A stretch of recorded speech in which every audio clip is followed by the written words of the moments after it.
ஆமென். சில நஷ்டங்களை குறித்து, சில காரியங்கள் கைவிட்டு போனதை குறித்து ஏக்கத்தோடு கலக்கத்தோடு இந்த சத்தத்தை இந்த காலை வேளையில சமீபத்தில் தூரத்தில் இருந்து கேட்கிற உள்ளமே, உன் தேவன் யார் என்பதை நீ அறிந்து கொள். எதை இழந்தாயோ, எது நஷ்டப்பட்டு போகிறதோ, அதை பார்க்கிலும் அதிகமாய் அதிகமாய் கர்த்தர் உமக்கு கொடுக்க கூடும். சத்தமா ஒரு ஆமென் சொல்லுங்க பார்க்கலாம். அதிசயமானவைகளை செய்வேன். இன்றைக்கு உங்களை சுற்றி நடக்கிற காரியங்கள் அதிர்ச்சி அளிக்கிறதா இருக்கலாம், ஆனால் அது நடுவிலே ஆச்சரியமும் அதிகமும் அதிசயமும் செய்கிற ஒரு கர்த்தர் நமக்கு உண்டு. கைகளை உயர்த்தி ஒரு ஆமென் சொல்லுங்க பார்க்கலாம். சில காரியங்கள் நஷ்டப்பட்டு, சில காரியங்கள் சில பறித்து கொண்டது நிமித்தம் நீ கலங்காதே. இஸ்ரவேலர்களுக்கு கூலி, வேலைக்கேற்ற கூலி அவங்களுக்கு கொடுக்கல, ஆனா அவங்க எகிப்திலிருந்து புறப்படும் போது வெறும் கையா கர்த்தர் விடல. ஆமென். அங்கிருந்து பொன் பொருளோட தான் புறப்பட வைத்தார். அது போல நீ வடித்த கண்ணீரின் பலன் உன் கையில வரும். ஆமென். கர்த்தர் நல்லவர். கர்த்தர் உங்களை ஆசீர்வதிப்பாராக. இந்த மாதம் கர்த்தர் ஒரு அருமையான வார்த்தையை கடந்த நாளிலே தந்து பேசினார். அதை தான் நாம் கேட்க போகிறோம். 2 நாளாகமம் புஸ்தகம் அதனுடைய 25வது அதிகாரம். 2 நாளாகமம் 25வது அதிகாரத்தின் 9வது வசனத்தை வாசிக்கிறேன். கவனியுங்கள். 2 நாளாகமம் 25:9. அதற்கு அமத்சியா, அப்படியானால் நான் இஸ்ரவேலின் சேனைக்கு கொடுத்த 100 தாலந்திற்காக செய்ய வேண்டியது என்ன என்று தேவனுடைய மனுஷனை கேட்டான். அதற்கு தேவனுடைய மனுஷன், அதை பார்க்கிலும் அதிகமாய் கர்த்தர் உமக்கு கொடுக்க கூடும் என்றார். கைகளை உயர்த்தி ஹல்லேலூயா. இந்த மாதம் கர்த்தர் தந்த வார்த்தை இந்த 9வது வசனத்தின் பிற்பகுதி, அதை பார்க்கிலும் அதிகமாய் கர்த்தர் உமக்கு கொடுக்க கூடும். ஆமென். கர்த்தருடைய பரிசுத்த நாமத்திற்கு மகிமை உண்டாவதாக. 100 தாலந்து வெள்ளி நஷ்டமாகிறதே என்று கவலைப்படும் போது அந்த அமத்சியாவுக்கு சொல்லப்பட்ட கர்த்தருடைய வார்த்தை. ஆமென். கடந்த வாரத்தில் வேறொரு வார்த்தையை தான் ஆண்டவர் தியானிக்க வைத்து கொண்டிருந்தார். நான் நினைத்தேன் அந்த வார்த்தை தான் இந்த மாதம் வாக்குத்தத்தமாக இருக்கும் என்று. ஆனால் திங்கட்கிழமை காலையில் பரிசுத்த ஆவியானவர் இந்த வார்த்தையை கொண்டு இடைபட ஆரம்பித்தார். நம் ஆண்டவர் சமயத்துக்கு ஏற்ற வார்த்தையை தருகிறவர். ஆமென். சில நஷ்டங்களை குறித்து, சில காரியங்கள் கைவிட்டு போனதை குறித்து ஏக்கத்தோடு கலக்கத்தோடு இந்த சத்தத்தை இந்த காலை வேளையில சமீபத்தில் தூரத்தில் இருந்து கேட்கிற உள்ளமே, உன் தேவன் யார் என்பதை நீ அறிந்து கொள். எதை இழந்தாயோ, எது நஷ்டப்பட்டு போகிறதோ, அதை பார்க்கிலும் அதிகமாய் அதிகமாய் கர்த்தர் உமக்கு கொடுக்க கூடும். சத்தமா ஒரு ஆமென் சொல்லுங்க பார்க்கலாம். நம் தேவனை குறித்து வேதம் சொல்லுகிறது, அவர் சகலத்தையும் செய்ய வல்லவர். அவர் சகலத்தையும் செய்ய வல்லவர். சகலத்தையும். யோபு 42:2 அது யாரை வச்சுதான் சொல்றார் அப்படின்னா, யோபு வச்சே சொல்றார். தேவனை குறித்து நிறைய காரியங்கள் யோபுவின் புஸ்தகத்துல யோபுவின் நண்பர்களை வைத்து சொல்ல வைத்திருப்பார். ஆனா இப்படி ஒரு காரியத்தை கர்த்தர் யார் வாயாலே சொல்ல வைத்தார் தெரியுமா? எல்லாமே இழந்து, எல்லாமே நஷ்டமானவனை வச்சு சொல்ல வைத்தார். அப்படி சொல்ல வைத்தவர் அவன் கண்களில் காண வைத்தார். என்ன? அவன் என்ன என்ன இழந்தானோ அதை பார்க்கிலும் அதிகமாய் அதிகமாய் அதிகமாய். ஹல்லேலூயா. ஆமென். எல்லாரும் கைகளை உயர்த்தி சொல்லுவாங்க, தேவரீர் சகலத்தையும் செய்ய வல்லவர். ஆமென். சகலத்தையும். இன்னைக்கு சில காரியங்கள் என்ன பண்ணுகிறது அப்படின்னா, நம்முடைய ஓட்டத்தை ஓட விடாமல் முடக்குகிறது. இந்த அமத்சியாவை மாதிரி. அப்ப அந்த 100 தாலந்து வெள்ளிக்காக நான் என்ன பண்ணுவேன்? இங்க பாரு, அதை பார்க்கலாம் ஹல்லேலூயா. அதை பார்க்கிறோம். ஆமென். ஹல்லேலூயா. அதை பார்க்கிறோம். ஆண்டவர் வேண்டிக் கொள்வதற்கும் நினைப்பதற்கும் அதிகம் தருகிறவர், அதிகம் தருகிறவர், அதிகம் செய்கிறவர். அவர் அதிகமானதை தருகிறவர். அது மட்டுமல்ல, அவர் ஆச்சரியமானவைகளை செய்கிறவர் என்று சங்கீதம் 118:23 சொல்லப்பட்டிருக்கிறது. எபேசியர் 3:20 அதிகமாய் செய்கிறவர். சங்கீதம் 118:23 ஆச்சரியமானவைகளை செய்கிறவர். என்ன ஆச்சரியமானவைகளை செய்கிறவர் பாருங்கள். ஒரு வாலிபன் கெதரேனே நாட்டில் ஒரு பையன் இருந்தான். அந்த பையன் பிறந்து வளரும் போது அவனுக்குள்ள ஒரு பெரிய பாதிப்பு உண்டாகுது. என்ன பாதிப்பு அப்படின்னா, 6000 பிசாசுகள் அவனுக்குள்ள புகுந்தது. ஒரு பிசாசு உள்ள வந்தாலே கதை கந்தல். ஆமாம், நம்ம 6000 சொல்லும்போது அவன் வாழ்க்கையை இழந்த நிலையில் நிற்கிறான். இந்த நேரத்தில் தான் கர்த்தர் அந்த பட்டணத்துக்குள்ள என்ட்ராகிறார். அவர் என்ட்ராகிறார். அவர் எவ்வளவு ஆச்சரியமானவைகளை செய்தார் தெரியுமா? அந்த வாலிபன் வாழ்க்கையில் ஒரு பெரிய விடுதலையை கட்டளையிட்டார். மார்க் 5:20 சொல்லப்பட்டிருக்கிறது, இயேசு தனக்கு செய்தவைகளை எல்லாம் அவன் தெக்கப்போலி என்னும் நாட்டிலே பிரசித்தம் பண்ண தொடங்கினான். அடுத்த வார்த்தை எப்படி இருக்கும் தெரியுமா? எல்லாரும் ஆச்சரியப்பட்டார்கள். ஆமென். சீஷர்கள் வந்து சொல்லியிருந்தா இந்த அளவுக்கு ஆச்சரியப்பட்டிருக்க மாட்டாங்க. ஆமாம், இதுதான் என் ஆண்டவருடைய செயல். அதுதான் ஆரம்பத்தில் சொன்னேன். யோபுவை 4 நண்பர்கள் அவர் சகலத்தையும் செய்ய வல்லவர் என்று சொல்லியிருந்தா நமக்கு ஆச்சரியமா இருந்திருக்காது. ஆனால் வாழ்க்கையில் எல்லாவற்றையும் இழந்தவனை வச்சு சொல்ல வைத்தார். வாழ்க்கையை இல்லாதவனை வைத்து இயேசுவை பிரசித்தம் பண்ண வைத்தார். அந்த கிரியை கர்த்தர் இன்னைக்கும் செய்ய வல்லவராக இருக்கிறார். இன்னைக்கு எதுவுமே சொல்ல முடியாத, செய்ய முடியாத நிலையில இந்த சத்தத்தை யார் யார் கேட்டுக்கொண்டிருக்கிறீர்களோ உங்களோடு தான் கர்த்தர் இந்த வார்த்தையை பேசிக் கொண்டிருக்கிறார். அதை பார்க்கிலும் அதிகம் செய்ய, அதிகமாய் செய்ய கர்த்தரால் கூடும். அவருடைய செயல்களை குறித்து ஆமென், அதை பேசிட்டே இருக்கலாம். அது அதிசயமானவைகள் என்று சொல்லப்பட்டிருக்கிறது. அதிகமானவைகள், ஆச்சரியமானவைகள், அதுக்கப்புறம் அதிசயமானவைகள். ஆமென். ஏசாயா 29:14 சொல்லப்பட்டிருக்கிறது, இதோ நான் அற்புதமும் ஆச்சரியமான பிரகாரமாக இந்த ஜனங்களுக்குள்ளே ஒரு அதிசயத்தை செய்வேன். அடுத்த வார்த்தை கவனிங்க, அவர்களுடைய ஞானிகளின் ஞானம் கெட்டு அவர்களுடைய விவேகங்களின் விவேகம் மறைந்து போகும் என்று. அந்த எவ்வளவு ஞானத்தை யூஸ் பண்ணாலும் இது எப்படி செஞ்சாருன்னு தெரியாது.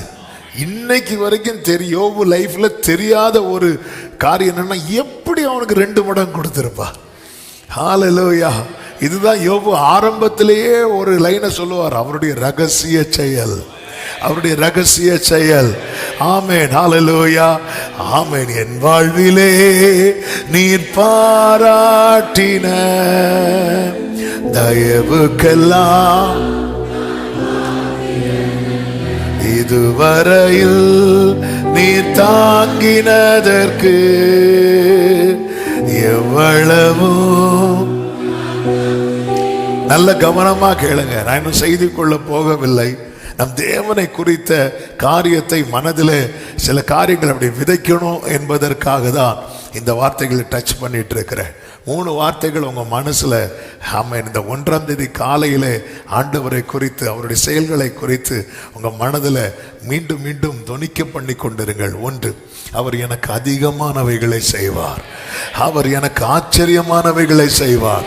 அவர் எனக்கு அதிசயமானவைகளை செய்வார். இது புரியவே இல்லை. நம்ம ஒன்று நினைக்கிறோம் தெரியுமா, அது நடந்தால் அது அதிசயம் கிடைக்காது. அது அதிசயம் அல்ல.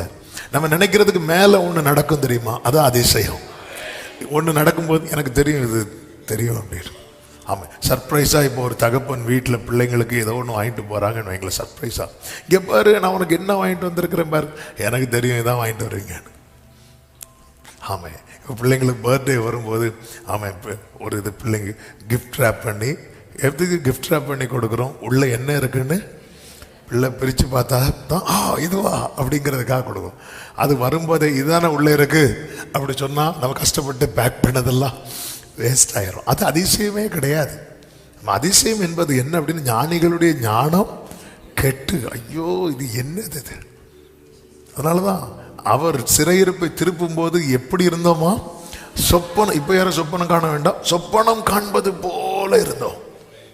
சொப்பனம் அது கர்த்தர் அவர்களுக்கு பெரிய கர்த்தர் நமக்கு பெரிய காரியங்களை செய்தார் என்று யார் சொல்லி கொண்டார்கள்? ஃபர்ஸ்ட் நானே சொல்லலை, ஃபர்ஸ்ட் என்ன பார்க்குறவங்க தான். ஏன்னா நான் எப்படி இருக்கிறேன், சொப்பனம் காண்கிறவங்க போல இருக்கிறேன். அதுக்கப்புறம் தான் ரைட்டு. ஆமாம், பாருங்கள், எலிசபெத்துக்கு பெரிய மிராக்கிள் நடந்துச்சு. ஆனாலும் சைலண்டாக கதவு ஜன்னல்லாம் பூட்டிட்டு இருக்கிறாங்க.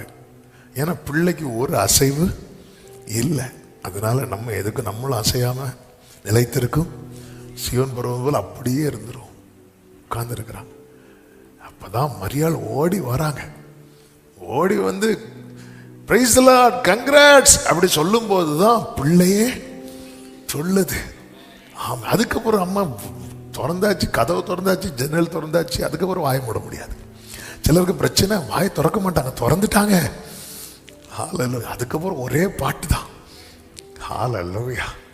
ஆமென். தேவனுடைய செயல் அதிசயமானவைகள். இந்த நீங்க டெய்லி இந்த மூணையும் சொல்லிட்டு ஆண்டவரே, என் வாழ்க்கையில நீங்க அதிகமானவைகளை செய்வீர், ஆச்சரியமானவைகளை செய்வீர், அதிசயமானவைகளை செய்வீர். இன்றைக்கு உங்களை சுற்றி நடக்கிற காரியங்கள் அதிர்ச்சி அளிக்கிறதா இருக்கலாம். ஆனால் அது நடுவிலே ஆச்சரியமும் அதிகமும் அதிசயமும் செய்கிற ஒரு கர்த்தர் நமக்கு உண்டு. கைகளை உயர்த்தி ஒரு ஆமென் சொல்லுங்க பார்க்கலாம். இங்கே இந்த அமத்சியாவுக்கு தேவனுடைய மனுஷன் மூலம் இந்த வார்த்தை கொடுக்கப்படுகிறது. ஆமென். எல்லார் வாழ்க்கையிலும் கர்த்தர் இப்படி செய்வாரா அப்படின்னு கேட்டா நிச்சயம் கிடையாது. அதுதான் ஒரு தேவ பிள்ளை புரிந்து கொள்ள வேண்டும். எல்லார் வாழ்க்கையிலுமே ஆண்டவர் இப்படி செய்வாரா? எல்லார் வாழ்க்கையிலும் செய்ய மாட்டார் என்பதற்கு வேதம் நமக்கு சாட்சி. ஆண்டவர் தெளிவாய் சொல்லுகிறார், நான் யார் மேல் இரக்கம் வைக்க சித்தமாய் இருப்பேனோ அவன் மேல். இது ரொம்ப முக்கியமான ஒரு காரியம். ஆண்டவருக்கு இதை செய்ய முடியுமான்னு கேட்டா இது செய்ய முடியும். எனக்கு செய்வாரா என்பது ஒரு பெரிய கேள்வி. ஆமென்.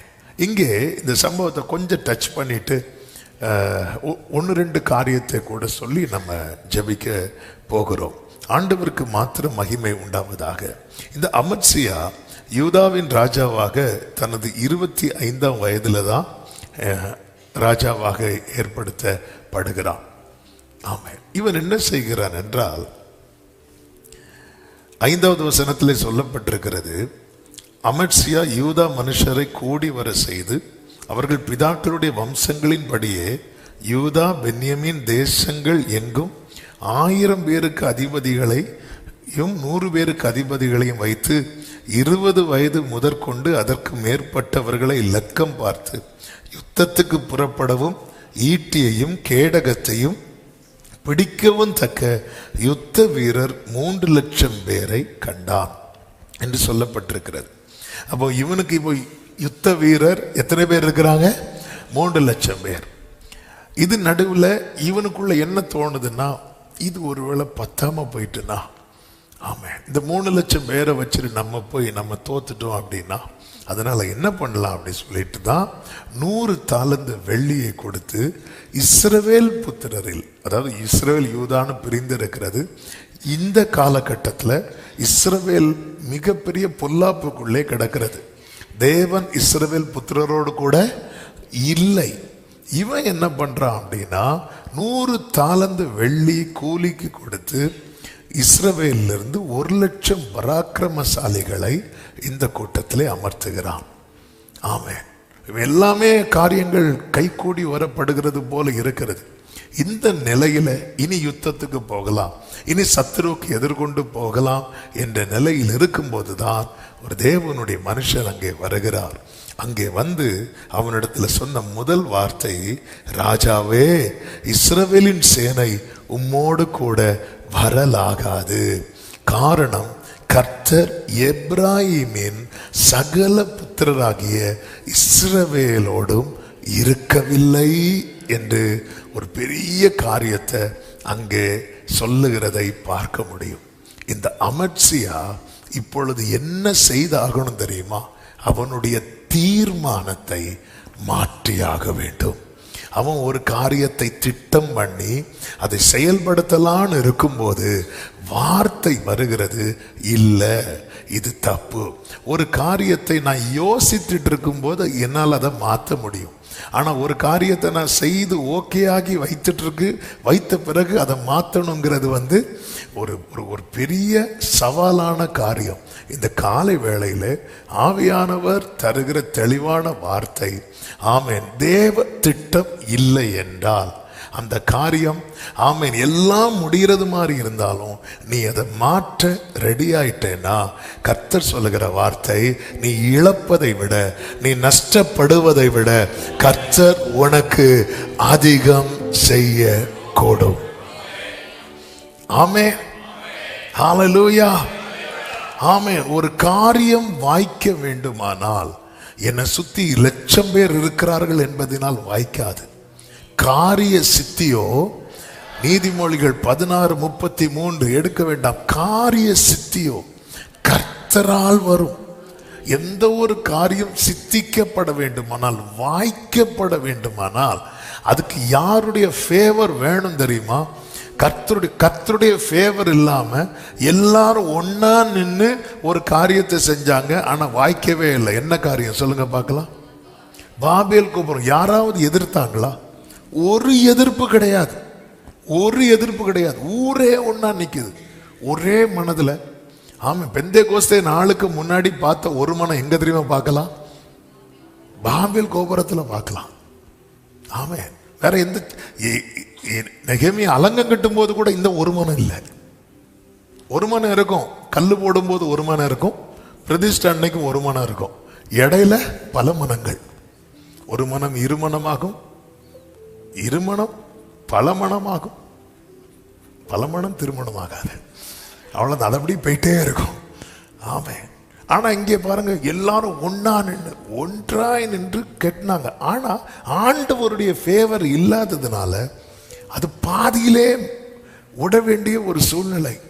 எந்த ஒரு காரியமும், யோசேப்பை குறித்து வேதம் சொல்லுகிறது, யோசேப்போடு கூட கர்த்தர் இருந்தார். அவன் யாராக மாறினானா? காரிய சித்தி உள்ளவனாக மாறினான். என்கிட்ட 3,00,000 பேர் தான் இருக்கிறாங்க, இன்னொரு 1,00,000 பராக்கிரமசாலிகள் கூட வந்துட்டாங்கன்னா இனி எந்த யுத்தம் வந்தாலும் பார்த்துக்கலாம் அப்படிங்கிற ஒரு எண்ணம் இப்ப யாருக்குள்ள வந்துட்டு அப்படின்னா அமத்சியாவுக்குள்ள வந்துட்டு, இந்த நேரத்தில் தான் கர்த்தருடைய வார்த்தை அவனுக்கு நேரா வருகிறது. இங்க பாரு, இது வாய்க்காது, இது வாய்க்காது. ஏன் வாய்க்காது? ஆட்கள் குறைவா? ஆட்கள் குறைவில் வாய்க்காதது காரணம் கர்த்தரும் கூட இல்லை. கர்த்தர், அப்ப ஏன் கூட கர்த்தர் இல்லையா? அப்ப நான் என்னதான் பண்ணி ஆகணும்? என்னுடைய தீர்மானத்தை நான் மாற்றி ஆக வேண்டும். சில திட்டங்களை நான் மாற்றி ஆக வேண்டும். இந்த காலை வேளையில நம்மளால சில காரியத்தை ஆண்டவரே, நான் இப்படி பண்ணிட்டேன், இப்படி பிளான் பண்ணிட்டேன், இப்படி நான் யோசித்து வச்சுட்டேன், இங்க இவ்வளவு நான் ஸ்பெண்ட் பண்ணிட்டேன், இங்க இப்படி பண்ணிட்டேன். கர்த்தர் வார்த்தை அதற்கு ஃபேவரா வருதா அல்லது அதற்கு எதிராய் வருகிறதா? நம்ம பிரச்சனை என்ன தெரியுமா? ஃபேவரா வர்றது வர வார்த்தையை வெளிப்படலைன்னு சொல்லிட்டு அமைதியா இருப்போம். ஆமென். ஃபேவரா வர்றது வரைக்கும் நமக்கு யூடியூப் தட்டினா ஒரு 4 வார்த்தையாவது ஃபேவரா வரும். ஆமென். ஆண்டவர் இங்க பாருங்க, இந்த அமத்சியா அப்படி நிக்கிறான். 1,00,000 வெள்ளி, அதாவது 100 தாலந்து வெள்ளியை கொடுத்துட்டான். ஆமா, அது மதிப்பு அது கணக்கிட முடியாத மதிப்பு. 1,00,000 பராக்கிரமசாலிகள். கர்த்தர் கூட இல்லை அப்படின்னு தெரிஞ்சதுக்கு அப்புறம் நம்ம அதே தீர்மானத்தை பிடிச்சிட்டு இருப்போம்னா அதுல உண்டாக போகிறது நஷ்டம் அல்ல, அதுல உண்டாக போகிறது இழப்பு. கர்த்தர் கூட இருக்கிறாரா? மோசே ஒரு வேர்டு சொல்லுவார் தெரியுமா? நீர் எங்களோடு கூட வராமல் இருந்தால் எங்களை இவ்விடத்திலிருந்து கொண்டு போகாதிரும். இஸ்ரவேலர்கள் எல்லாரும் பாருங்க, ஆமென், ஒரு மலையில் ஏற துணிவாங்க. நாங்கள் பாவம் பண்ணிட்டோம், நாங்கள் திருப்பி போய் தான் ஆகணும் அப்படின்னு சொல்லிட்டு இஸ்ரவேலரெல்லாம் துணியும் போது என்னாகும் 14வது அதிகாரம் அதனுடைய 40 முதல் நீங்க பார்த்தீங்கன்னா தெரியும். இஸ்ரவேலர் எல்லாரும் கர்த்தர் வாக்குத்தத்தம் பண்ணின இடத்துக்கு நாங்கள் போவோம் என்று சொல்லி மலையின் உச்சியில் ஏற துணிந்தார்கள். உடனே மோசே சொல்லுவார், நீங்க கர்த்தருடைய கட்டளை மீறுகிறது என்ன? அது உங்களுக்கு வாய்க்காது. ஏன் வாய்க்காது? 42 கர்த்தர் உங்கள் நடுவில் ஈரார். இந்த இஸ்ரவேலர்கள் ரட்சிக்கப்பட்டவங்க, ஞானஸ்நானம் எடுத்தவங்க, கண்மலையின் தண்ணீரை குடித்தவங்க, மேகத்துக்கு கீழே இருந்தவங்க, மன்னாவை சாப்பிட்டவங்க. ஆமா, இவங்க தகுதியை இப்படி அடிக்கிட்டே போகலாம். என்னதான் நம்ம கிட்ட தகுதி இருந்தாலும் கர்த்தர் கூட இருந்தா மட்டும்தான் அந்த காரியம் வாய்க்கும். கர்த்தர் கூட இல்லைன்னா உங்களை சுத்தி எத்தனை பேர் இருந்தாலும் சரி அந்த காரியம் என்ன செய்யாது? வாய்க்காது. இதை ஒரு தேவ புள்ள புரிந்து கொள்ள வேண்டும். இல்லை, நான் இப்படி பண்ணிட்டேன் அதனால இதை செஞ்சுதான் செய்வோம், ஆனா வாய்க்கணுமே. ஒரு காரியம் வாய்க்கணும்னா கர்த்தர் வீட்டை கட்டாராகில் அதை கட்டுகிறவர்களின் பிரயாசம் விருதா. ஆமே, இங்க பாருங்க, இந்த அமர்சியா இப்போ தீர்மானத்தை, திட்டத்தை மாற்றி அமைக்க வேண்டிய ஒரு நிர்பந்தமான நிலைக்குள்ளே வருகிறார். ஆமே, இங்கே சொல்லப்படுகிறது 8வது வசனம் 2:25-8 போக மனதானால் நீர் போம் காரியத்தை நடத்தும். ஆனா ஃபர்ஸ்டே சொல்லியாச்சு, காரியம் என்ன செய்யாது? வாய்க்காது. உனக்கு அதையும் தாண்டி போகணும்னா நீ போ, காரியத்தை நடத்தும், யுத்தத்துக்கு திடன் கொண்டு நெல்லும், தேவன் உம்மை சத்துருவுக்கு முன்பாக விழப்பண்ணுவார். சொல்லிட்டு அடுத்த வார்த்தையை பாருங்கள், ஒத்தாசை செய்யவும் விழப்பண்ணவும் தேவனாலே கூடும் அப்படிங்கிறார். என்ன அதுன்னு அர்த்தம்? தேவன் உனக்கு ஒத்தாசை பண்ணணும்னு நினைச்சிட்டாருன்னா உன்கிட்ட இருக்கிற கொஞ்சமே போதும். ஹல்லேலூயா. நான் சொல்றது எத்தனை பேருக்கு புரிகிறதுன்னு தெரியல. தேவன் உங்களுக்கு ஒத்தாசை பண்ணணும்னு நினைச்சிட்டாருன்னா தாவீதே, உன் கையில இருக்கிற கவனே போதும், உன் கையில இருக்கிற கல்லே போதும். ஹல்லேலூயா. ஆமே. இன்னைக்கு என்ன பிரச்சனை? என்கிட்ட கவன் இருக்கு, கோலியாத்து கையில பட்டயம் இருக்கு. தேவன் உனக்கு ஒத்தாசை பண்ணணும்னு நினைச்சிட்டாருன்னா ஹல்லேலூயா. ஒத்தாசை அனுப்பும் பர்வதமே,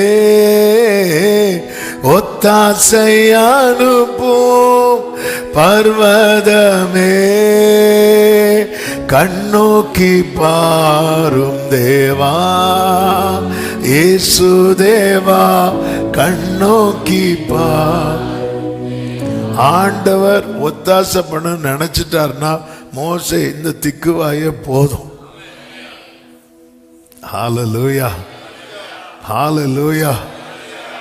ஆண்டவர் ஒத்தாசை பண்ணணும்னு நினைச்சிட்டார். அதனாலதான் சங்கீதக்காரன், அதாவது யுத்தத்துக்கு போகும்போது ஒவ்வொரு காரியத்துக்குன்னு பாடுகிற சங்கீதங்கள் உண்டு.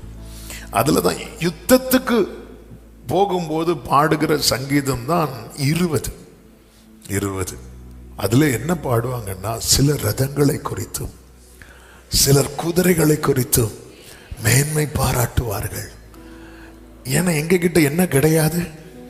ரதம் கிடையாது, குதிரை கிடையாது. நாங்க எதை குறித்து மேன்மை பாராட்டுவோம் தெரியுமா? எங்கள் தேவனாகிய கர்த்தருடைய. அதனுடைய ரிசல்ட் என்ன தெரியுமா? ரதத்திலையும் குதிரையிலையும் வந்தவங்க முறிந்து விழுந்தாங்க. ஹல்லேலூயா. ஒண்ணு இல்லாத கொஞ்சமுடைய நாங்கள் நிமிர்ந்து நிற்கிறோம். நல்ல கரங்களை தட்டி ஆமென் சொல்லுங்க பார்க்கலாம். இந்த வார்த்தை வருகிறது. சில வார்த்தை அனுகூலமா இல்லைன்னா கர்த்தர் அனுகூலமா இல்லைன்னு அர்த்தம். கர்த்தர் அனுகூலமா இல்லைன்னு தெரிஞ்சிட்டுன்னு வைங்களேன், நம்ம நம்முடைய திட்டத்தை, நம்முடைய தீர்மானத்தை மாற்றுகிறதுல நம்ம தயங்கக்கூடாது. அந்த நேரத்தில் நம்ம எதை பெருசா எடுக்கக்கூடாது தெரியுமா? 100 தாலந்து வெள்ளி, சிம்பிளா சொல்லணும்னா நஷ்டத்தை. எது நஷ்டம்? 100 தாலந்து வெள்ளி நஷ்டமா? இல்ல கர்த்தர் இல்லைங்கிறது நஷ்டமா? அங்கே இங்கே சொல்லுவோம், இங்கெல்லாம் சொல்லுவோம். ஆமாம், எது நம்ம நஷ்டம்? ஆமாம், 100 தாலந்து வெள்ளி இருந்து கர்த்தர் இல்லைன்னு வைங்கள, அதோட போச்சு. ஆனா கர்த்தர் இருந்து 100 தாலந்து வெள்ளி நஷ்டமாச்சுன்னா அதை விட அதிகமாய், அதை விட அதிகமாய். ஆமென். அதை விட பாருங்க, இந்த யூதாஸ் 30 வெள்ளி காசு கமிட் ஆயிட்டான். நான் காட்டி தரேன், எனக்கு என்ன கொடுப்பீங்க? 30 வெள்ளி காசு வாங்கியாச்சு. வாங்கிட்டு பஸ்கால வந்து பண்டிகையில் உட்கார்ந்துருக்கிறான். உட்கார்ந்துருக்கும்போது ஜீசஸ் வராரு. ஜீசஸ் வந்து அவருடைய வஸ்திரத்தை மாற்றி ஒரு டவல் எடுத்து இடுப்பில் கட்டி அப்படியே ஒவ்வொரு காலையா பிடிச்சு பிடிச்சு பேசுறாரு. நான் உன்னை கழுவா விட்டால் என்கிட்ட அவனுக்கு பங்கு இல்லை. கடைசியில் யார் காலையும் பிடிக்கிறார் அப்படின்னா யூதாஸ் கால். எல்லாரும் உணர்த்தப்படுறாங்க, நான் ஆண்டவரே. அப்படி கேட்ட கூட்டத்தில் யாரும் தான் கேட்டான் தெரியுமா? யூதாஸ். நான் நினைக்கிறேன் யூதாஸுக்கு இப்போ மனசு கொஞ்சம் இழகி இருக்கும். ஆனா ஐயோ, நான் வாங்கிட்டேனே 30 வெள்ளி காசு, வாங்கிட்டேனே 30 வெள்ளி காசு, வாங்கிட்டேனே 30 வெள்ளி காசு. இப்ப அவனுக்கு முன்னாடி என்ன, அந்த 30 வெள்ளி காசா ஜீசஸா? இவன் ஜீசஸ் விட்டுட்டு 30 வெள்ளி காசை பிடிச்சிட்டேன். ஏன்? நான் கமிட் ஆயிட்டேன், நான் உங்கள்கிட்ட சொல்லிட்டேன், இனி இது வேண்டான்னு சொல்லி திருப்பி கொடுத்தா அந்த டீமே கொலகார கூட்டம். இப்ப நான் வேண்டான்னு சொல்லிட்டு திரும்பி கொடுத்தா நாளைக்கு எனக்கு எப்படி வேணாலும் பிரச்சனை வரலாம். இப்படி யோசித்து கடைசியில் எதை விட்டான் தெரியுமா? ஜீசஸை விட்டான். இன்னைக்கு நிறைய பேருக்கு தெரியுது. ஆனா ஐயோ 30 வெள்ளி காசு போயிருமே, ஐயோ இவங்க நம்மளை என்ன நினைப்பாங்க, அவங்க நம்மளை என்ன நினைப்பாங்க, இங்க நம்ம இப்படி சொல்லிட்டோமே, இவங்கள்ட்ட நம்ம இப்படி பேசிட்டோமே, இப்படி எல்லாரையும் ஒருத்தன் திருப்திப்படுத்தணும்னு பார்த்து கடைசியில் அவன் யாரை இழப்பான் தெரியுமா? ஜீசஸை இழக்கிறான். ஜீசஸ என்னைக்கு எப்போ யூதாஸ் இழந்தானோ, இந்த 30 வெள்ளி காசு அவனுக்கு கை கொடுக்கல. அவன் கூடவே நேத்து நைட்டு வர கூடவே இருந்தவங்க இங்க பாரு, அது நீயாச்சு உன் பாடாச்சுன்னு சொல்லிட்டு போயிட்டாங்க.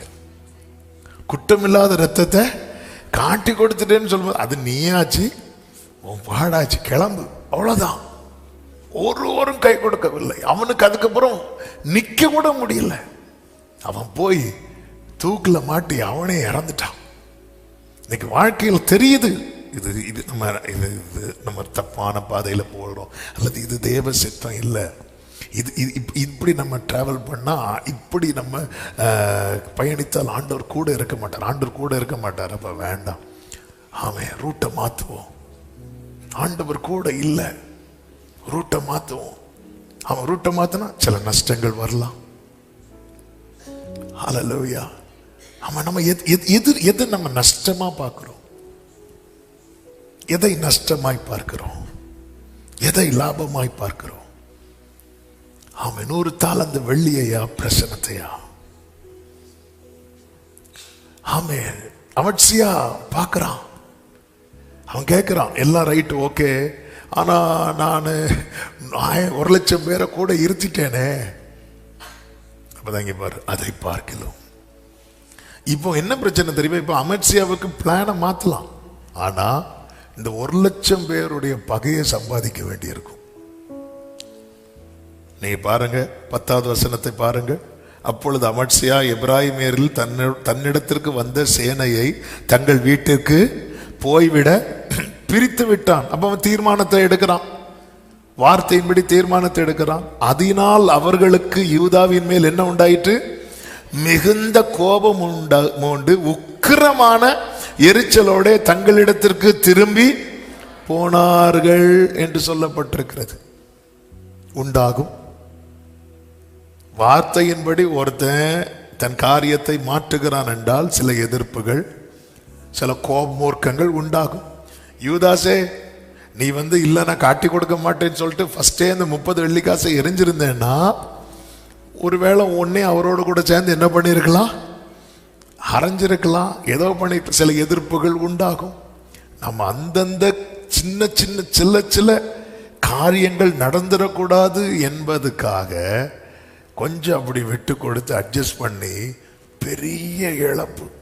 ஒரு தேவ பிள்ளைக்கு உண்டாகிற மிகப்பெரிய இழப்பு என்ன தெரியுமா? பிரசனம் இல்லாத நிலை. ஆமென். எனக்கு கேட்கிற அன்பு சகோதரா சகோதரி, இந்த வார்த்தை அப்படியே உங்க இருதயத்தில் பதித்து வார்த்தைக்கு முன்பாக உங்களை தாழ்த்துங்கள். சில காரியங்கள் நஷ்டப்பட்டு, சில காரியங்கள் சில பறித்து கொண்டது நிமித்தம் நீ கலங்காதே. இஸ்ரவேலர்களுக்கு கூலி, வேலைக்கேற்ற கூலி அவங்களுக்கு கொடுக்கல. ஆனா அவங்க எகிப்திலிருந்து புறப்படும் போது வெறும் கையா கர்த்தர் விடல. ஆமென். அங்கிருந்து பொன் பொருளோட தான் புறப்பட வைத்தார். அது போல நீ வடித்த கண்ணீரின் பலன் உன் கையில வரும். ஆமென். அதே நேரத்தில் அதை நீ அடைவதற்காக தேவனை இழந்துராத. ஆமென். தேவனை இழந்துராத. யூதாஸ் மாதிரி யூதாஸ் பார்க்கிறான். அவன் நினைச்சிருப்பான், நான் அந்த 30 வெள்ளிக்காசு வாங்காம இருந்திருந்தா. ஆமென். யூதாசை இப்போ ஒன்றும் கெட்டு போகல. நீ அந்த 30 வெள்ளிக்காசை இப்பவே பந்தியிலேருந்து எழும்பி போகும்போதே நீ என்ன பண்ணியிருக்கணும்? 30 வெள்ளிக்காசை வேண்டாம், நான் அவனை காட்டித்தர மாட்டேன், தூக்கி போட்டுருவோம். அதனால 4 பேர் ஒன்று முறைப்பான், 4 பேர் ஒன்று பகைப்ப. பரவாயில்ல யூதாசே, வந்துரு வந்துரு. அடுத்த சில நாட்களில் நடந்தது என்ன தெரியுமா? இவன் 30 வெள்ளிக்காசை ரொம்ப பெருசா பார்த்து வைத்தான் அல்லவா? சில நாட்களில் நடந்தது என்ன தெரியுமா?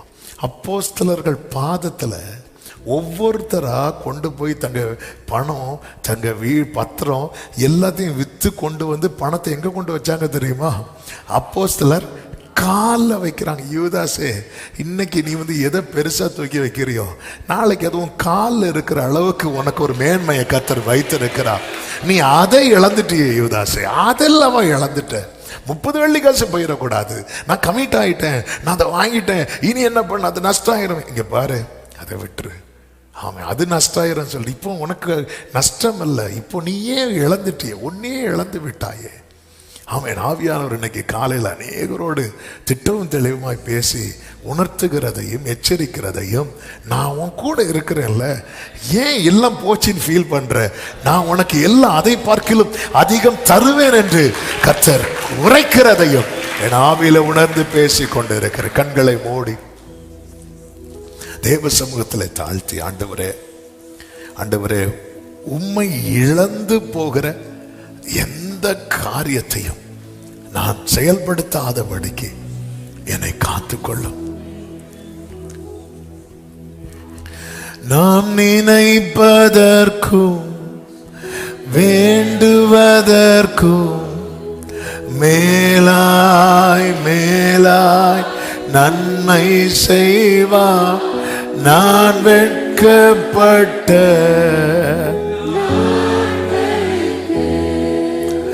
ஈடாய் ஈடாய் நன்மை செய்வார்.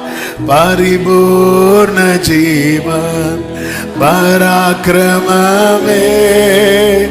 ஜோதிகளின் பிதாவே. ஓ ஆமென். பரிபூர்ண ஜீவன்.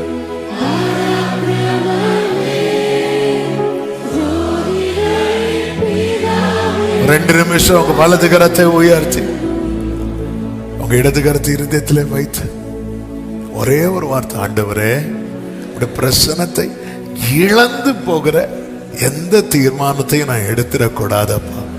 உடைய பிரசன்னத்தை இழந்து போகிற அப்படி ஒரு தீர்மானத்தை நான் எடுத்திருப்பேனே, ஆனால் அதை அமர்சியாவை போல ஆண்டவர் அந்த திட்டத்தை மாற்ற, அந்த தீர்மானத்தை மாற்ற எனக்கு கிருபை தாங்கப்பா. அப்பா, 100 தாலந்து வெள்ளிக்காக ஆண்டவர் உங்களை விடலப்பா, அந்த அமர்சியா விடலப்பா. ஆனா யூதாஸ் 30 வெள்ளிக்காசுக்காக உங்களை விட்டுட்டான்ப்பா. ஒரு யூதாஸின் நிலைமை எங்களுக்கு வேண்டாம் ஆண்டவரே.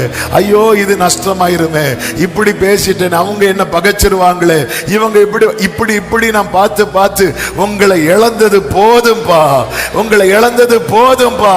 என் லைஃப்ல இனி நீங்க இல்லாம எதுவுமே இருக்க கூடாது ஆண்டவரே. ஆளுகை செய்வீராக, ஆளுகை செய்வீராக. எனக்கு கேட்கிற அன்பு சகோதரா சகோதரி, ஆண்டவர் வார்த்தையின்படி நீங்க உங்க திட்டத்தை மாற்றி அமைப்பீங்கன்னா கர்த்தர் இன்னைக்கு உங்களுக்கு தருகிற வார்த்தை, நஷ்டமானதை குறித்து கலங்காதே, அதை பார்க்கிலும் அதிகமாய் கர்த்தர் உமக்கு கொடுக்க கூடும். நல்ல கரங்களை தட்டி ஆமென் சொல்லுங்க பாருங்க. பரிசுத்த பிதாவே, நல்ல தகப்பனே, நன்றி நிறைந்த இருதயத்தோடு துதிக்கிறோம். இந்த காலை வேளைக்காய் ஸ்தோத்திரம். எங்களோடு பேசினீர், பலப்படுத்தினீர், உணர்த்தினீர், எச்சரித்தீர், கற்றுத்தந்தீர். ஆண்டவரே, நீர் அதிகமானவைகளை செய்பவர், ஆச்சரியமானவைகளை செய்பவர், அதிசயமானவைகளை செய்பவர். ஆண்டவரே அப்பா, நாங்கள் போடுகிற திட்டங்கள், எடுக்கிற தீர்மானங்கள், ஆண்டவரே உம்முடைய பிரசனம், உங்க சமூகம் எங்களோடு வருவதற்கு தடையா இருக்குமானால் அதை மாற்ற எங்களுக்கு கிருபை தாரும். எங்களை அப்படி நடத்தும். நீர் எப்போதும் எங்களோடு. அன்று காலை சொன்னானே, அவர்களை காத்த நிழல் அவர்களை விட்டு போயிட்டு, ஆனால் கர்த்தர் நம்மோடு இருக்கிறார். அதை நாம் எளிதில் சுதந்தரிப்போம். இந்த நிச்சயத்தோடு முன் செல்ல எங்கள் ஒவ்வொருவருக்கும் அனுகிரகம் செய்யும். சில காரியம் நஷ்டமாகிவிடக் கூடாது என்பதுக்காக நாங்கள் எடுக்கிற தீர்மானங்கள் ஒரு பெரிய இழப்பை நோக்கி போய்விடாதபடிக்கு, சில காரியங்கள் நஷ்டமானாலும் பரவாயில்ல, கர்த்தரோடு இருக்கணும். கர்த்தருடைய சமூகம், கர்த்தர் என்ன சொல்றாரோ அது போகும் என்கிற காரியத்துல உறுதியா இருக்க எங்களுக்கு கிருபை செய்யும். ஒவ்வொருவரையும் ஆசீர்வதியும். நஷ்டங்களை கண்டவர்கள், ஏமாற்றங்களை கண்டவர்கள், இழப்பை கண்டவர்கள் உண்டு தகப்பனே. அவர்கள் வாழ்க்கையில உம்மிடத்திலிருந்து அதிகம் நன்மைகளை பெற்றுக்கொள்ளுகிற மாதமாய் இந்த ஜூலை மாதம் 2026 இருப்பதாக என்று மனதார உம்முடைய நாமத்திலே வாழ்த்தி ஆசீர்வதித்து ஜெபிக்கிறேன். ஆசீர்வதியும், ஒவ்வொருவரையும் பாதுகாத்தரலும். இந்த மாதம் முழுவதும் உங்க கிருபை தாங்கட்டும். ஊழியங்களை ஆசீர்வதியும், மேன்மைப்படுத்துவீராக. ஒவ்வொருடைய கையின் கிரியைகளை கர்த்தர் ஆசீர்வதிங்க. பிள்ளைகளுடைய படிப்பை ஆசீர்வதியும். காத்திருக்கிறவர்களுக்கான வாசல்கள் திறக்கப்படட்டும். உம்முடைய நல்ல ஆவியானவர் ஒவ்வொருவரையும் செவ்வையான வழியிலே நடத்தும். பலவீனருக்கு நல்ல விடுதலை கொடுப்பீராக. தேசங்களில் யுத்தங்கள் நிறுத்தப்படுவதாக. ஜனங்களுடைய வாழ்வாதாரம் இயல்பு நிலைக்கு திரும்பட்டும். போக்கில் மரத்திலும் ஒவ்வொருவரையும் பாதுகாத்து கர்த்தர் ஆசீர்வதித்து மேன்மைப்படுத்தும். ஆண்டவரே, உடைய வார்த்தைகள் அதிகம் வெளிப்படுகிற, இடைபடுகிற மாதமாய் இருக்கட்டும். அர்ப்பணிக்கிறோம்.